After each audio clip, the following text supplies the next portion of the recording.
जय महाकाल दोस्तों, स्वागत है आप सभी का हमारे चैनल ट्रैवलिंग विद में।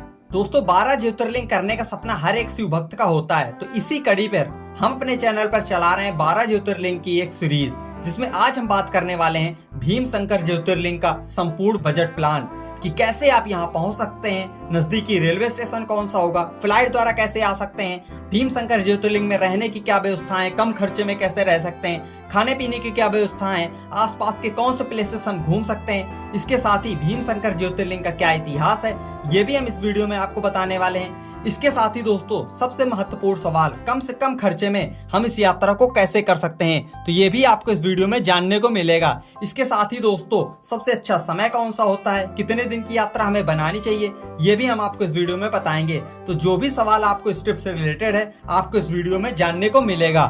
तो दोस्तों सबसे पहले हम बात करेंगे कि भीम शंकर ज्योतिर्लिंग हम कैसे पहुंच सकते हैं। तो दोस्तों भीम शंकर ज्योतिर्लिंग पहुंचना बहुत आसान है। आप फ्लाइट से, बस से, इसके साथ ही आप ट्रेन द्वारा भी पहुंच सकते हैं, लेकिन उसके लिए आपको आना होगा पुणे रेलवे स्टेशन, क्योंकि दोस्तों भीम शंकर ज्योतिर्लिंग जो है वो महाराष्ट्र के पुणे डिस्ट्रिक्ट से लगभग 110 किलोमीटर दूर सह्याद्री हिल के एक भोरगिरी खेड़ गांव में स्थित है। तो आपको ट्रेन हो, फ्लाइट हो या बस हो, आपको पहले पुणे आना होगा। आसपास के शहरों से जैसे नासिक हो गया, मुंबई हो गया, यहाँ से आपको डायरेक्ट पुणे के लिए बसेस भी मिल जाएंगी। तो दोस्तों सबसे कन्वीनियंट तरीका होता है ट्रेन का। तो अगर आप ट्रेन से आना चाहते हैं तो पुणे रेलवे स्टेशन आप आ जाइए।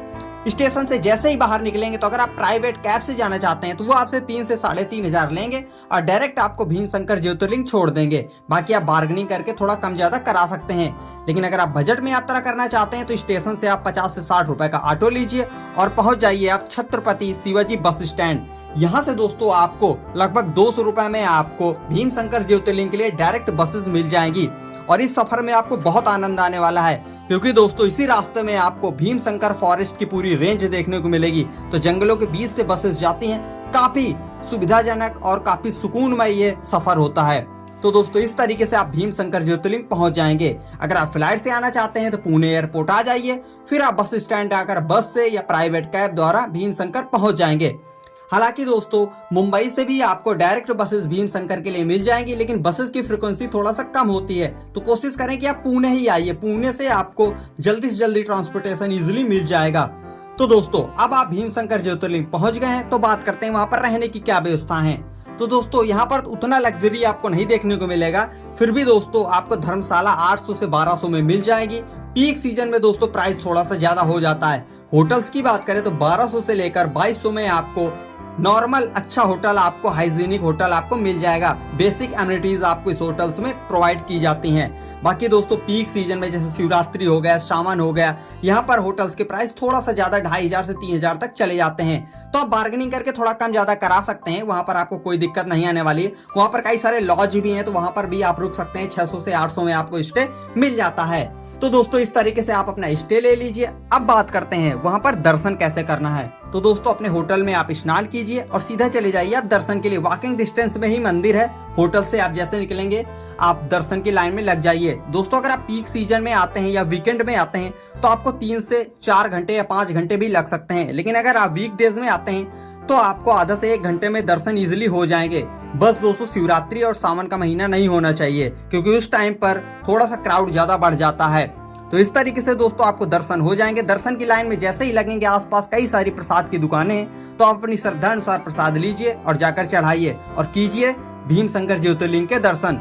दोस्तों पुराणों के अनुसार माना जाता है कि एक बार त्रिपुरासुर राक्षस को माता पार्वती और भगवान शंकर ने एक भीम का रूप लेकर उसका वध किया, जिसके बाद देवताओं ने भगवान शंकर और माता पार्वती को यहीं पर रहने के लिए कहा। तो दोस्तों तभी से भगवान शंकर और माता पार्वती आज भी यहाँ पर भीम शंकर ज्योतिर्लिंग के रूप में विराजित हैं। तो दोस्तों आपको भीम शंकर ज्योतिर्लिंग के दर्शन का सौभाग्य भी प्राप्त होगा।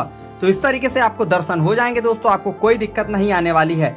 अब बात करते हैं दोस्तों आसपास के कौन से प्लेसेस है जहां हम जा सकते हैं। तो दोस्तों सबसे पहले आप चले जाइए गुरु गोरखनाथ टेम्पल। बहुत ही खूबसूरत मंदिर है दोस्तों, यहाँ पर आपको जरूर दर्शन करना जाना चाहिए, आशीर्वाद लीजिए। इसके साथ ही दोस्तों आप जा सकते हैं भीमा नदी का उद्गम स्थान। दोस्तों यहीं से भीमा नदी का उद्गम होता है और आगे जाकर वो कृष्णा नदी से मिल जाती हैं। तो आप वहां पर भी जा सकते हैं। यहाँ पर मंदिर बना हुआ है, दर्शन करिए। आसपास का बहुत ही खूबसूरत वातावरण है। आप चाहे तो यहाँ मेडिटेशन कर सकते हैं या शांति से थोड़ी देर तक बैठ सकते हैं, आपको बहुत सुकून मिलने वाला है। तो ये प्लेस भी आप मिस मत करना। इसके साथ ही दोस्तों सबसे अच्छा मस्ट विजिट प्लेस जहां आपको जाना चाहिए वो है गुप्त भीम शंकरा का शिवलिंग का जो ट्रैक होता है, वहां पर आप चले जाइए। मंदिर के पीछे से ही दोस्तों एक पगडंडी पैच बना हुआ है। दोस्तों इतना अच्छा रास्ता नहीं है, 2 से 2.5 किलोमीटर है और यहाँ पर आपको टोटल जंगल देखने को मिलेगा, लेकिन बहुत ही खूबसूरत वातावरण, हरियाली आपको देखने को मिलेगी और आप पैदल करके आसानी से आधा से 1 घंटा में और फिर आप पहुंच जाएंगे गुप्त भीम शंकरा ट्रैक पर। दोस्तों यहाँ पर जब आप रैनी सीजन में आएंगे तो शिवलिंग आपको एक झरने के ऊपर देखने को मिलेगी। दोस्तों झरने का पानी गिरता है तो शिवलिंग आपको नहीं दिखाई देती है। साइड में एक और शिवलिंग बनी है तो वहां पर आप पूजा पाठ कर सकते हैं। बहुत ही खूबसूरत वातावरण है, आपको बहुत ही ज्यादा आनंद आने वाला है। इसके साथ ही दोस्तों चौथा प्लेस है मुंबई पॉइंट। आप यहाँ पर भी जा सकते हैं। सनसेट के टाइम पर दोस्तों बहुत ही खूबसूरत व्यू देखने को मिलता है, लेकिन दोस्तों अगर आप 1 दिन रुकेंगे तभी आप इसका आनंद ले पाएंगे, क्योंकि दोस्तों पुणे के लिए बसें शाम 6 बजे के पहले ही चली जाती हैं। तो 6 बजे लास्ट बस जाती है तो आपको 1 दिन का स्टे लेना पड़ेगा। तो दोस्तों अब बात करते हैं कि हमें कितना बजट लग जाएगा इस यात्रा में।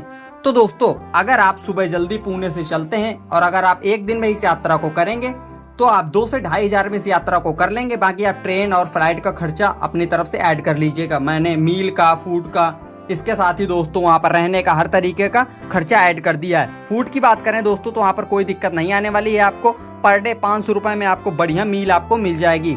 100 से 120 रुपये में आपको खाने की थाली मिल जाती है।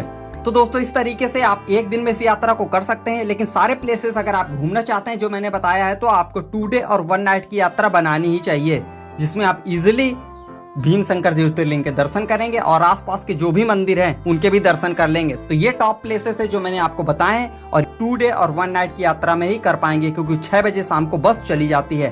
तो दोस्तों आप आइए, स्टे लीजिए और आराम से इस यात्रा को करिए, आपको कोई दिक्कत नहीं आने वाली है। तो सारे सवाल मैंने आपको बता दिए हैं।